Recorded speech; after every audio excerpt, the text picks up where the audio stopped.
Hey guys, I'm gonna make this video for anybody else who has a Kodak Brownie double 8. I believe this one's an f2.7. I'm gonna prefix this by saying I'm not a 8mm guy. I do have a number of film cameras I enjoy shooting with. I take a lot of pictures with them. Always wanted a Super 8. This one's actually a double 8 to shoot just little clips with. I thought it'd be a super cool thing to add in my collection. I find all my best gear at thrift stores, and that's exactly what I was doing yesterday. I was going around to thrift stores, stopping in, seeing what they had for gear. Nobody had anything except for this one I stopped at who had this camera. Now, I've never owned one. I've never really looked into them. I've seen clips here and there, and they're really cool. They've always fascinated me, so I figured, you know what, I will purchase this one and have some fun with it. Now, upon getting it, I did realize that the spring wasn't winding, and it wasn't actually shooting. So upon searching the internet, I was able to find an old owner's manual. They don't really have anything on the inner workings, so I figured might as well take it apart. Now, I did not want to pay a shop to take this apart. I figured with the age, they're really robust, simple mechanical units. I figured with enough time, I could figure it out, and I did. So that's why I'm making this video. Hopefully it can help somebody else. So this is the mechanical side. This is where your inner windings work. There are, as you can see, sorry I'm doing this on a countertop, that's hard to see stuff. We got 2 screws, obviously one in each corner for the mechanical cover plate and the winding assembly. Now with this one, you do got to be a little careful. You obviously have the winding lever. You have 2 fingers that are underneath a spring, you can see there. The screwdriver, so there's the fingers, spring, the retaining washer, I'm going to call it, and then the spring.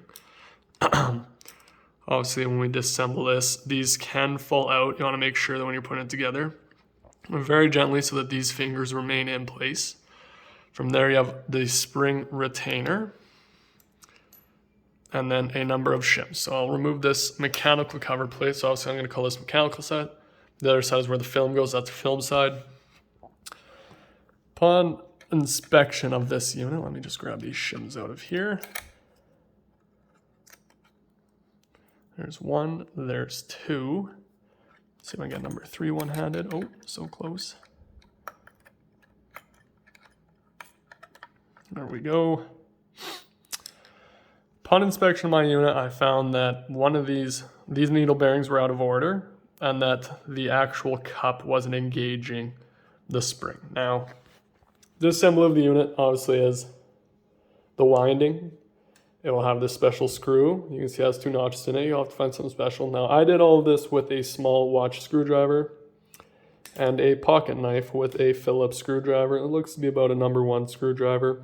A watch screwdriver set would work the best, but so you have this. You have the winding mechanism with the feet, or the fingers, the washer, the spring. You want to take that apart gently. You want to make sure this thing is laying on its back the entire time so that these needle bearings do not fall out. You will have 8 larger needle bearings and 4 smaller ones. But anyways, you have the spring cup. You have your shims.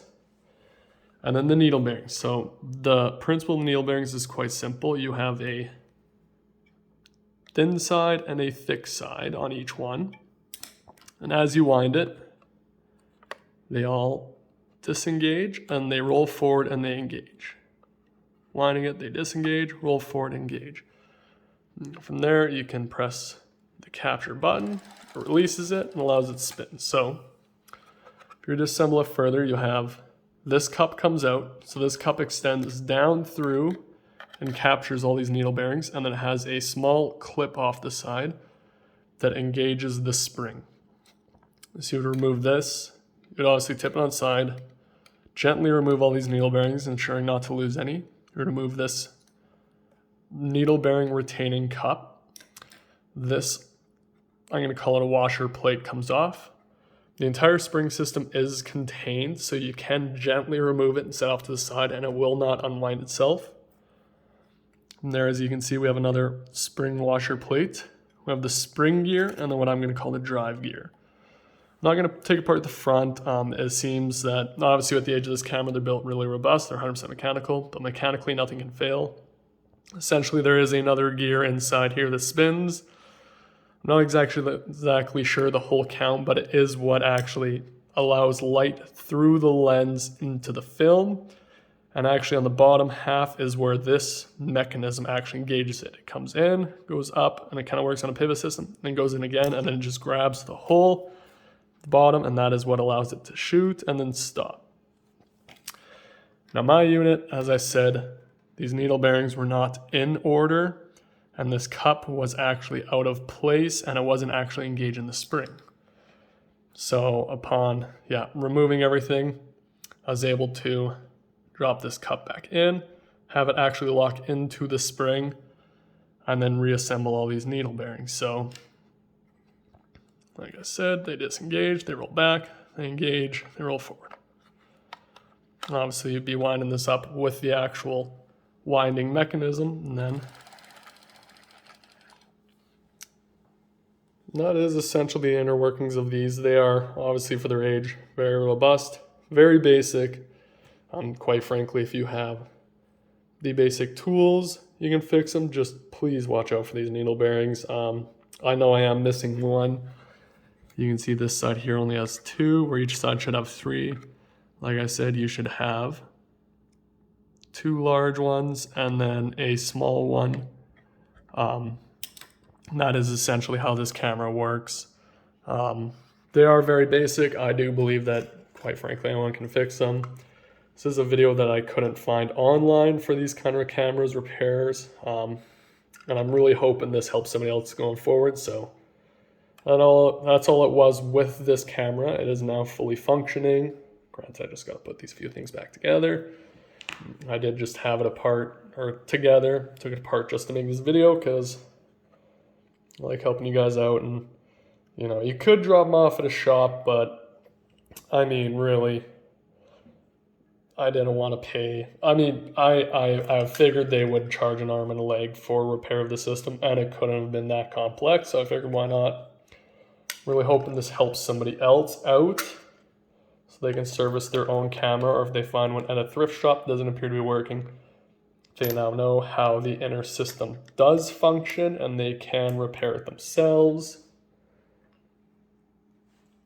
and save themselves a few dollars and shoot on some super cool 8.8. I'm sure this carries over for a lot of the other Kodak Brownies. I know they have the 3 lens ones. I think fundamentally they're all really the same, these mechanical cameras. They all function alike, so hopefully this really helps out somebody else and you can get that super cool old camera possibly you got from your grandparents working, so you can get out there and shoot some cool films. So yeah guys, good luck. So, and just like that, the camera's back together. You can see obviously it's important those fingers stay in place because they help keep spring tension on this. That way it's not just flopping around, but screws are back in. Obviously you have the aperture on the front here. I'm pretty sure that's aperture. You have the shutter count, I'm gonna call it. This basically lets you know how much film's remaining, and then your button to engage or shoot. So take it, you're winding it up clockwise. Let's see if I can do this one-handed.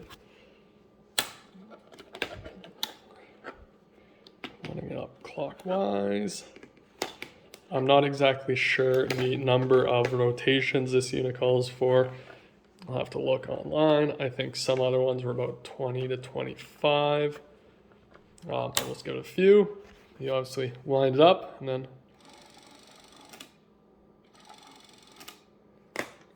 really cool old unit. It's gonna be a lot of fun for just capturing life. And obviously you have your viewfinders. They flip up. Again, hard with one hand.